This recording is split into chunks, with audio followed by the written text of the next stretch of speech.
Blazor with Steve Sanderson.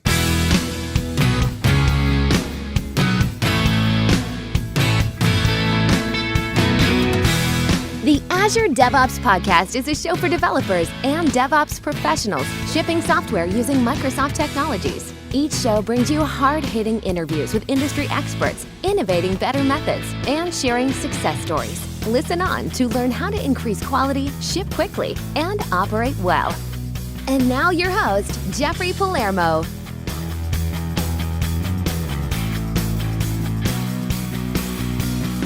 Welcome to the show. I'm Jeffrey Palermo, your host.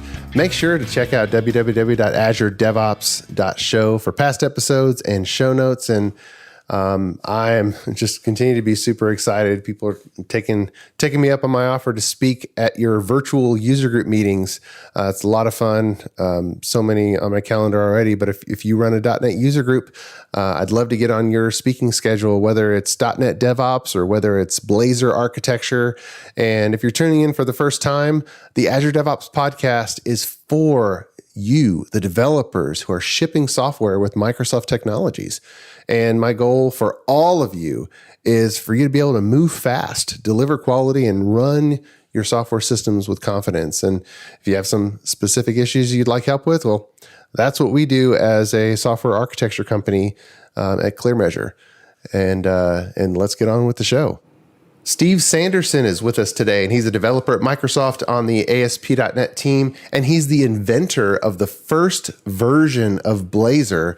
And he's worked on web technologies at Microsoft since 2010. He's written a few books, including a really popular one from A-Press back in the day, Pro ASP.NET MVC Framework, and a few sequels. He speaks at a lot of conferences.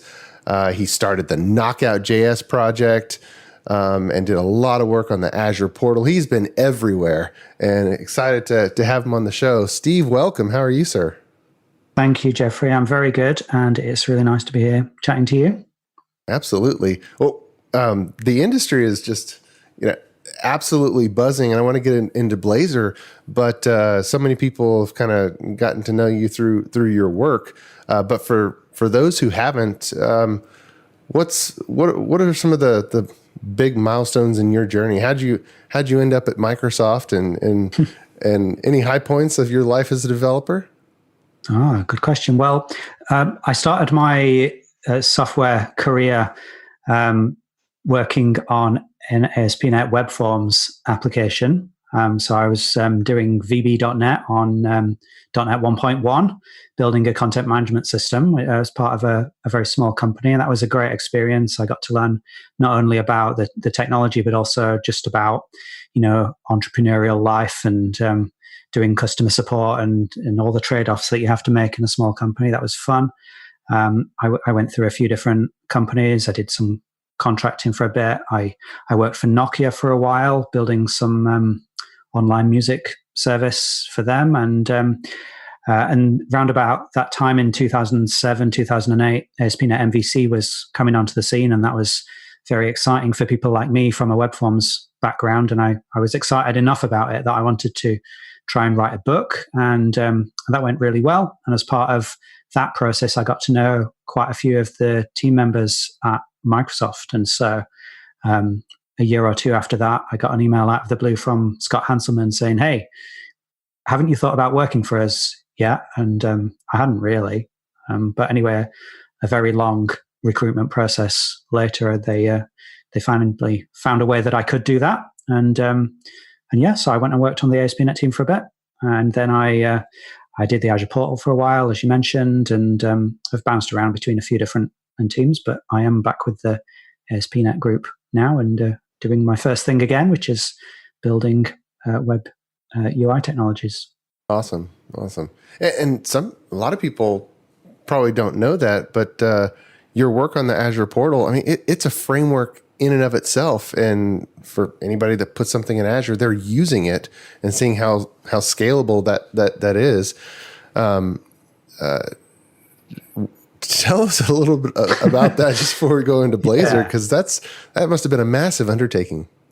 Yeah, it's a very sophisticated system. And just to clarify, I'm not the inventor of that. I did join the team that built the core architecture for the portal, but I was probably the project was maybe a year underway by the time I got in there. So I didn't define the original thing, but I did get to influence quite a bit of it after I did join. So it's a web application on a scale that I'd never worked on before or since, to be honest with you, because it's not being built by one team. It's being built by literally dozens of teams that are all contributing code. And it's done in a very non-monolithic way. It's designed around the idea that each team gets to ship their own part of the portal independently of other teams. So there's not one central repo that everyone commits stuff to.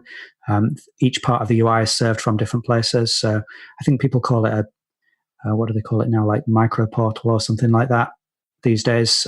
But we didn't have that terminology when we put it together. And it's designed to be robust against just mistakes that anybody can make. So if team 1 makes a mistake, theoretically it can't affect team 2 because everybody's code is running in these isolated sandboxes. There's no way that somebody being malicious on team 1 could like exfiltrate data that's owned by team 2, that kind of thing. Not that we think that our colleagues are malicious, but you just like for a project on the scale of Azure Portal, when you're working with governments and militaries and such, you need this kind of next level of robustness and resilience and security. You can't even trust yourself with that sort of thing. So yeah, it was a pretty remarkable architecture that I've not seen the likes of since. And to be honest, I'm glad, because it's hardly pleasant to work within the extreme constraints that puts upon you as a developer. Nobody should build their application in that kind of way unless they need to, because it's unpleasant. But we did feel that we needed to. Right. Well, it's loaded via the web browser, but it's got a lot of traits of an operating system where you don't know what processes might be running, but you have to deal with it. Yeah, exactly. Yeah. And in my work on the Shell team, we were extremely concerned with things like resource usage. So we were doing all this stuff to create like task managers and things like that, so we could see what memory usage was being caused by the portal extensions from different teams. We would be designing rules around, if you use too much resources, we're going to shut you down and all this kind of thing. So yeah, it's very operating system like. Yeah, well, that Azure Portal is definitely a huge success. So congratulations. But let's get into Blazor, because you did that. That was your vision for what might be, and so many more people got involved, and the team has been putting out new releases and a lot of exciting things to come. What was it the first day? What was the initial idea where you thought, this could be something? Well, back in, what was it, like 2016 or something like that, before WebAssembly was really mainstream in browsers, it was a thing that people talked about in theoretical terms, like maybe one day we'll be able to run other kinds of code in our browsers. And I think everyone who's got a favorite other technology would think at that point, well, does my favorite other technology fit into this? Can I run Scala, Python, Ruby, whatever it is that you like? And since I was in the .NET world at that time, I was thinking, well, all right, what's it going to take to get .NET running on this? And I had a few goes at it. I had a few false starts where I tried different approaches. Mostly I was trying to compile .NET bytecode to WebAssembly bytecode, because that's kind of the obvious thing to do if you've got some .NET and you want to run it on WebAssembly. But that's such a difficult problem. We haven't even cracked it. Well, I can explain that later. We're not 100% at that level of being able to do that yet, but we nearly are. But the real breakthrough came when I discovered a very small, simplified .NET runtime that was created by just a hobbyist, a guy called Chris Bacon, who I think he did go to work at Google at some point. I think he's still there. And he had written an implementation of a .NET runtime that was just about sort of 50 or so C files with no external dependencies. It was so simple and elegant. And when I tried compiling that to WebAssembly, it just worked, which was amazing, really. If it hadn't worked the first time, I probably would have just walked away and thought it was impossible. But literally on the first attempt, it compiled successfully, and I was able to run load and execute a .NET assembly in it. So that was a different model to what I tried to do before. Previously, I'd been like, can I cross-compile .NET to WebAssembly? Whereas now it was, okay, let's compile the runtime to WebAssembly, and then we can load and execute .NET assemblies on top of that runtime. Mm-hmm. And that model just turned out to work really elegantly, really. So yeah, I got to show that to some .NET users at a conference and to various members of the .NET team, and there was a lot of enthusiasm about that. And I was really, really lucky and appreciative and thankful that people took that seriously and chose to go ahead with it, particularly some of the senior managers inside Microsoft who did not really know that, like, whether we could really pull this off, but they had faith in us that we were saying we could do it. So they gave us the time and the resources, and we were able to make a first version of it that was actually production ready. And it did take a lot longer than I thought it was going to. I thought it would be about a year to get to the first production version. It was actually 2.5 years, something like that. Mm-hmm. But yeah, it's going from strength to strength now. The first release of Blazor WebAssembly was in May this year, and at that time, the 3.2 release, we were kind of out on the peripheries of the .NET world in terms of how we were building it, how we were releasing it. It wasn't really even the proper runtime. It wasn't really the proper base class libraries. We were just doing our own thing in every respect. We had our own release processes, our own testing. Whereas now, as part of the .NET 5 wave, Blazor for WebAssembly is completely integrated into every part of the .NET engineering system. So every team that works on .NET now has to account for running on WebAssembly. Oh, nice. There's all kind of infrastructure that's been developed to make sure that works correctly. We get to share the same runtime, the same core libraries, the same build tool chain, the same linking system. Everything is just fully integrated now. So it feels great to be a fully first class part of the .NET ecosystem.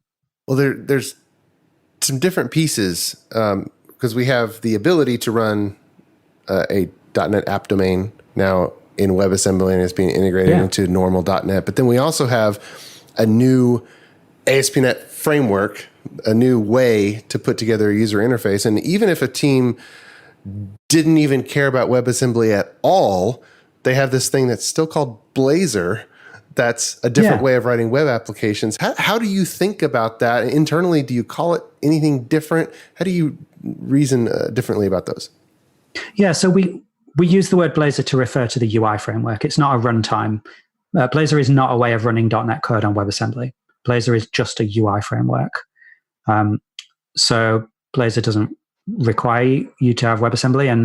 And as I'm sure you and others will have heard, that we have this thing called Blazor Server as well, which takes the same UI components and executes them on a .NET runtime in a server rather than a .NET runtime on WebAssembly in a browser. And that just shows you that this flexibility exists. You build your components and then you run them wherever Blazor can run, which runs on any .NET runtime you like. So Blazor Server was released as part of .NET 3. It went out quite a bit before the WebAssembly runtime, and that's got a pretty large user base now. It's very easy to adopt. You don't have to know about any new concepts to do with running .NET on the client. It's just your traditional server-side .NET code, all the same kind of performance guarantees, same kind of security considerations when it comes to server-side code. Very familiar. It just means that you've now got this framework for doing highly interactive UI rather than the request response page model that is more that you would have seen in MVC and Razor Pages. Mm-hmm. Okay. And it seems like maybe more philosophy, I'd love to get your take, is with the Blazor framework, it's a stateful UI technology as opposed to ASP.NET, MVC, where once a request is done, it's over. We don't need to keep any memory around. Yeah. And so because we've had over a decade of, I would say, probably a majority of .NET developers doing web applications, and I don't have exact stats, but this is it's a new framework, but there's a lot of developers, especially with the growth in the industry, that might not have ever done a WinForms app or a WPF app or a stateful client app. Yeah. So what are you seeing the things the developers are learning maybe for the first time, just because now this is a different type of application? Yeah, it's a fair point. And I think that it's definitely true that there is a certain proportion of developers, especially .NET developers, that really just have been thinking in a request response cycle, maybe just throw a bit of jQuery in there and you've got enough interactivity kind of thing. But I also think there's a very large audience that is familiar with the idea of stateful UI, and because Blazor as a UI framework has a lot in common with JavaScript UI frameworks. That's also like the main part of my background, and I'm not going to lie, most of the UI design ideas inside Blazor are just directly lifted from JavaScript frameworks. So, we've taken what we know works well, what people have been successful with in production for 5 years, 10 years by now, and tried to create the best incarnation of that we can on .NET. So anybody who's got any background with React or Angular would be very much at home with Blazor. It's also a component-based UI programming model. So each component is responsible for displaying some UI and then also reacting to events and updating its own state, which in turn causes the UI to update again. So it's a really familiar programming model for people from that background. And if there's anyone old enough to have worked with web forms, I think you'll find it's quite familiar to those people as well. I have the sort of sense that Blazor is the spiritual successor to web forms in a way. It's taking the use of .NET to build a stateful web UI, but moving it 20 years further into the future at a time where we've learned so much, particularly from JavaScript, and created a much more modern way of structuring that kind of UI. Many thanks to our podcast sponsor, ClearMeasure. ClearMeasure is a software architecture company that empowers clients' development teams to be self-sufficient, moving fast, delivering quality, and running their systems with confidence. Whether starting a new project or developing new technologies or techniques, ClearMeasure sets up your team to deliver world-class results. Learn more at www.clearmeasure.com. ClearMeasure, empowering software delivery. Well, on the server side, just like it uses SignalR built-in, a SignalR hub built in to go back and forth in the browser, and the developer really doesn't have to do anything special to get that to work. On the WebAssembly side with APIs, on either of those, is it totally built in where just, hey, leave it as it is when you think about things like API security and whatnot, or are there things that the developers do need to keep in mind and do on top of what's provided by the template? Yeah, so this is a DevOps podcast, and I'm sure many of your audience are thinking things like, how do I scale this thing? Like, how do I know how much memory it's going to use? How many concurrent users can visit it? How do I set up auth around this kind of thing? And there really are things that you need to know. It's true that you can just file new project from the template and get going for your local development, and that's going to hopefully make you very happy, how simple that is. But when you want to put this thing into production, you do have to think about how many users does it need to sustain.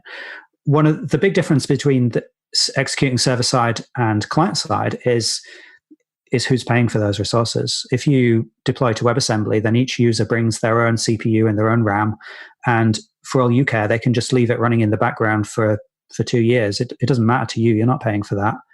But if you're running it on the server, then they're taking that RAM and that CPU time on your server, and you are paying for that. So you need to think about that. Now, we've done some capacity testing, and we, if I remember the numbers correctly, this is all documented somewhere, but I'm hopefully going to remember this correctly. I think we found that on the smallest reasonable app service instance on Azure, that we could support about, was it 4,000 or 10,000? That's quite a big gap, isn't it? I don't know. We're going to have to check the docs because it's been a few months since I thought about that. But something on the order of thousands of concurrent users, and that's assuming that they're all very aggressive. That's assuming that every single one of them is clicking a button or navigating once per second, which is much faster than humans tend to operate. And then on a medium server instance, we were seeing something like, was it 20 or 40,000 concurrent users producing that much interactivity. So we think that it has good scale characteristics, but that doesn't avoid the fact that it does have scale characteristics. Like, you need to think about that. And one thing we do recommend it for Blazor Server in all cases is that you use the Azure SignalR service, because that will avoid the first real scale bottleneck that you will otherwise face, which is just the sheer number of incoming connections that would be held open on your server. Operating systems have just got limits to how many TCP connections they can sustain simultaneously, and you don't want that to be the first thing that runs out. So SignalR service completely eliminates that problem for you. You also need to think a little bit about latency when it comes to deploying Blazor Server. So because your UI logic is running on the server, that means every time the user performs a UI gesture, such as clicking on a button, they don't see the UI update until a message gets all the way to your server, the processing happens, and then the UI update gets sent all the way back. So it's at least going to take 2 times the ping time between your user and the server for each UI update. The usability testing that we've done has found that, kind of like all other UI user latency testing in history finds, that people are very happy when UI updates at no more than 100 milliseconds between their interaction and seeing things update. Faster than that, people can't perceive it. They just think it's instant, and that's great. People are still somewhat happy up to about 500 milliseconds. You might not get too many complaints up until that, but once you get above that point, you're going to get complaints. So if you think that you're just going to have one server deployed, say in US Northwest or something like that, and then you're going to have users in, I don't know, India or something like that, which is probably about the opposite side of the world, then just in terms of speed of light, you're going to be, the latency is going to be an issue for people there. So we do recommend you think about either geographically distributing your deployment, or that you only have users in one place. If you've all all your users are in one place, then you don't have to think about that. But yeah, that's another difference with WebAssembly, where the UI logic is running locally on people's machines, so it's always going to be instant regardless of where they are in the world. Okay. And when deploying and running WebAssembly, which then uses web API controllers and whatnot, what's the recommended services in Azure on that, and what have you tested? Yeah, so that's a much more kind of familiar architecture in terms of what the industry considers as standard. So if we think of the most standard-rich web app, it's probably going to be a React JavaScript application that talks over HTTP to a JSON web service. That's kind of a technology-independent architecture that everyone understands. And Blazor WebAssembly is extremely similar to that. The fact that you're running .NET code on WebAssembly in the browser makes no difference to the traffic that's going over the network or the kind of backend services that you can talk to. It's really identical. So we are very happy with you communicating with any kind of backend service. And of course, most of our testing goes to something like MVC, ASP.NET MVC, that is, for your JSON web services. We've also got really good support for gRPC, by the way, on WebAssembly and in ASP.NET on the server. So if you choose to do gRPC rather than JSON, then you can get smaller amounts of network traffic going on, as well as you get strong typed exchange of data, strongly typed endpoints that you're able to reach, and more precise representation of data. So you don't have to deal with the fact that JavaScript rounds numbers or that date formats are a bit ambiguous in JavaScript. Like those problems don't exist in gRPC. So that's kind of nice. But if your backend service is Node or Go or whatever, it makes no difference. If it's HTTP and JSON, then obviously it will work fine. Okay. So with a lot of developers probably just doing, hey, file new project, Blazor, then they choose WebAssembly, and then they put it in Azure. What if their goal, in smaller applications, their goal is to have their Blazor app talk to a few new of their web API controllers, and just a simple flow, no really public API, no compatibility. what's the minimum they need to really think about when setting that up properly in Azure? Well, we do have a project template that gives you a Blazor WebAssembly UI that is pre-wired up to an ASP.NET Core server backend.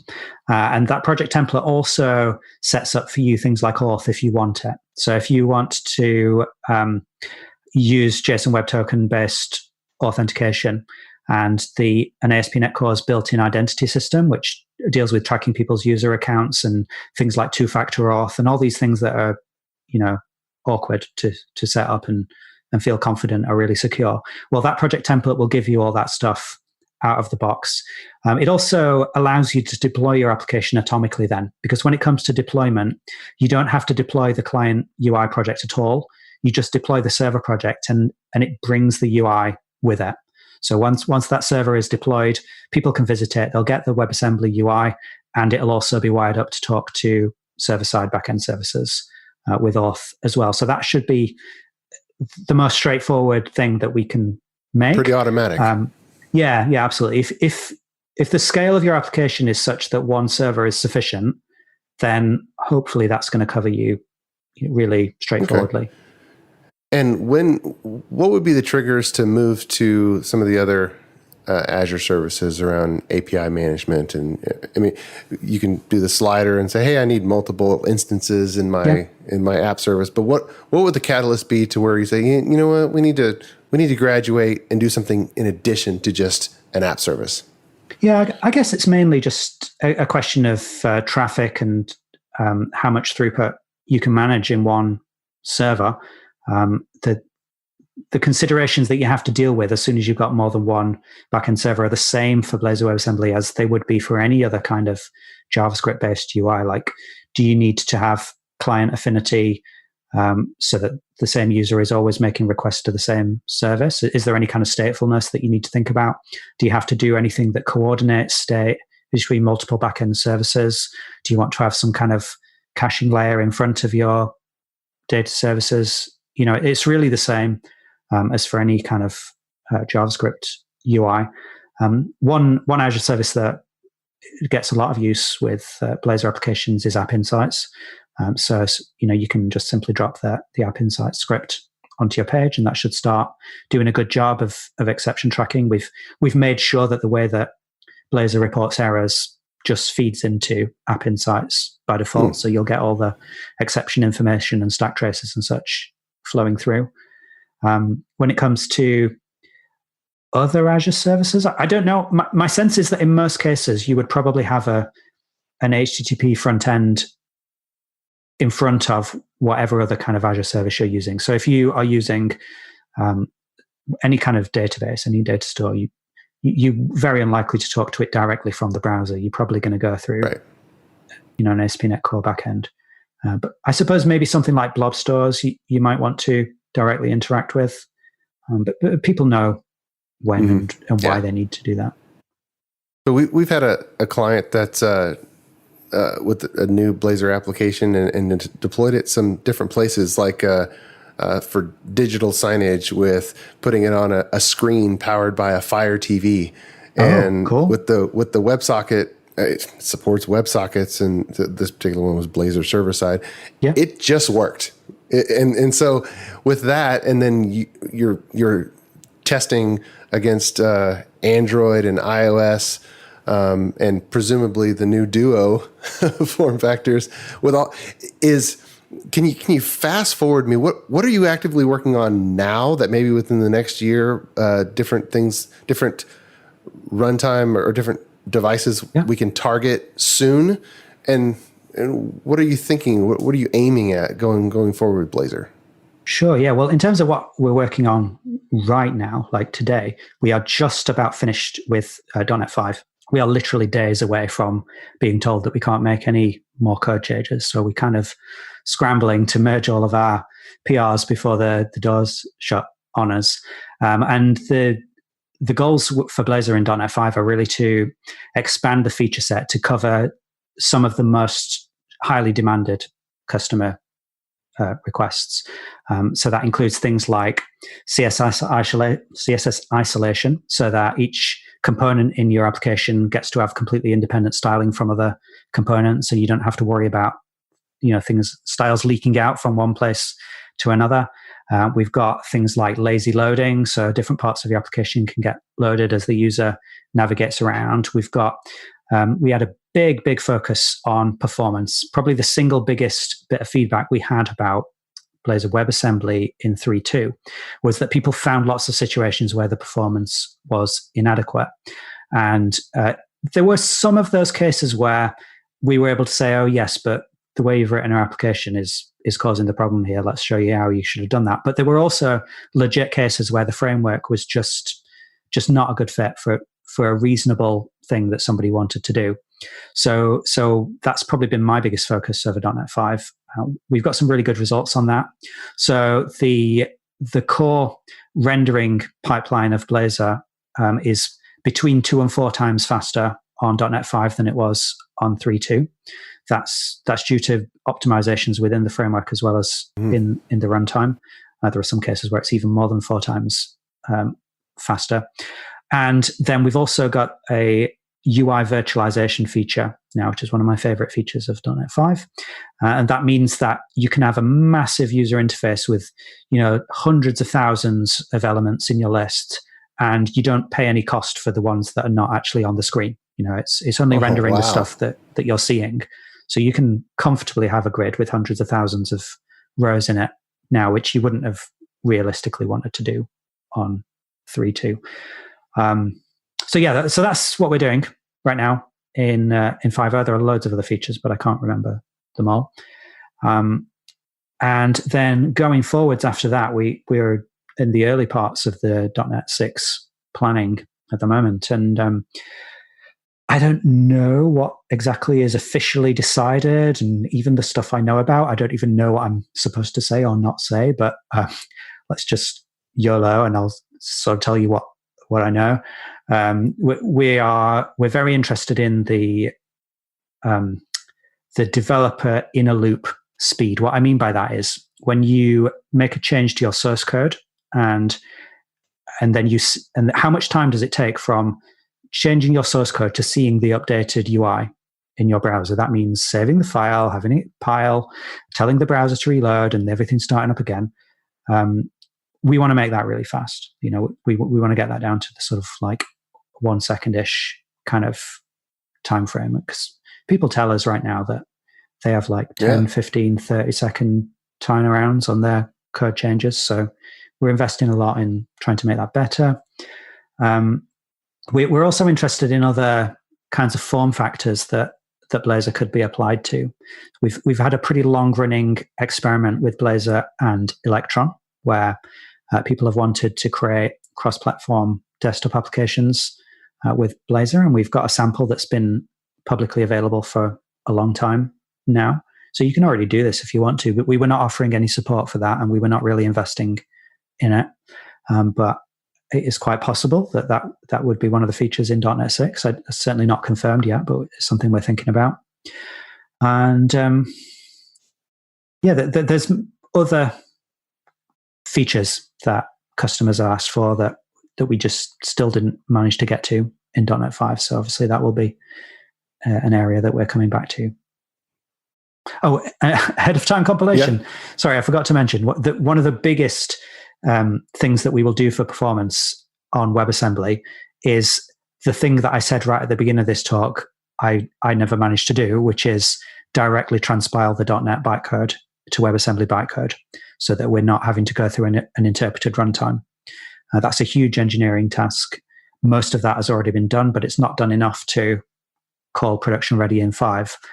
But the intention is that it will be production ready in 6. And that means that you'll be getting 20x speed ups in CPU intensive work or more.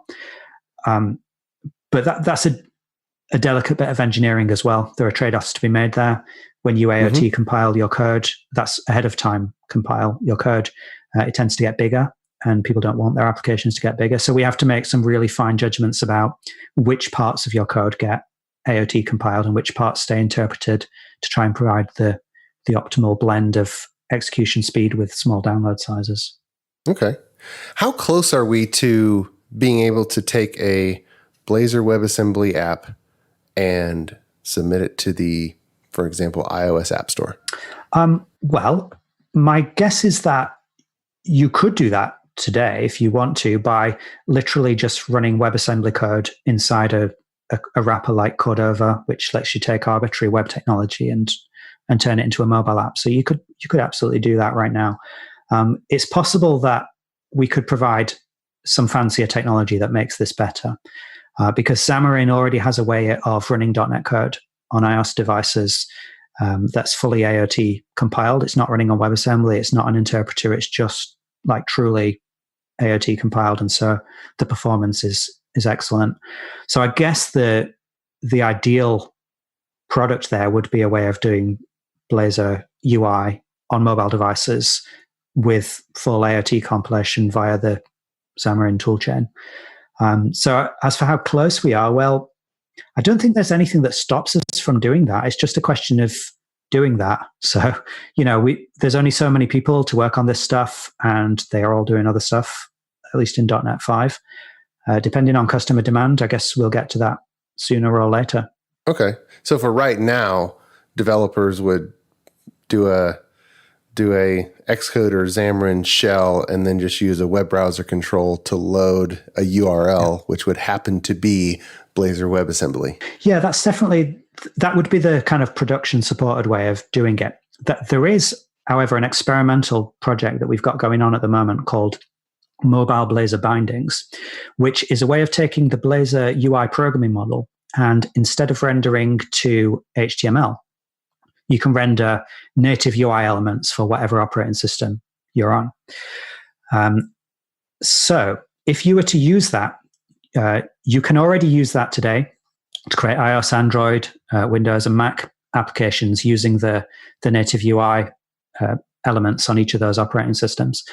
It's not production support, it's experimental, like I said, but we are shipping it, and you can do it. And one of the components you can use within that is the Blazor Web View. So you could take a mobile Blazor Bindings application, just have a web view that fills up the whole screen if you want to, and then do web-based rendering where the .NET code is not WebAssembly at all. It's the Xamarin compiled code. So actually we're closer to it than I said. I should have remembered that before. You can basically do it today if you want to. So that will work really well. The other really nice thing about that model is you don't have to just do a web view. You can use whatever combination of web-based rendering and native UI rendering you want to. You could have, for example, one of those hamburger menu type things that uses the native iOS controls, if you like, and then each of the different pages in there could show some web-rendered UI if you like, just so that you can reuse aspects of your application that you're deploying to the web. And you can do whatever trade-off you like between native and web rendering. Awesome. Well, this is all exciting stuff, and man, this is a fantastic new world. I've been on Microsoft development myself since '97, and there's a few things that are kind of like catalysts for the next decade, and this seems like that's one of those of those things. Yeah. So, all right. Well, Steve, thanks so much for coming on the show. Is there any resources or people that just want to dig in immediately that you would recommend that they immediately check out next? Yeah, if you want to get started with Blazor, just go to blazor.net. That's going to explain all the options to you much better than I can remember right now, but it'll certainly give you all the details on what to download and how to make it work with your IDE of choice, whether that's on Windows, Mac, or Linux, whatever you like, and it will try and walk you through some of your options around Blazor Server or WebAssembly and hopefully give you some useful tutorials. So that would be the place to start, I would say. Awesome. All right. Well, thanks so much for coming on the show. No worries. Thank you very much. And until next time, keep shipping. You've been listening to the Azure DevOps Podcast, a show for developers and DevOps professionals shipping software using Microsoft technologies. Go to www.azuredevops.show for show notes and other episodes. On behalf of your host, Jeffrey Palermo, and our sponsors, thanks for listening, and may God bless you.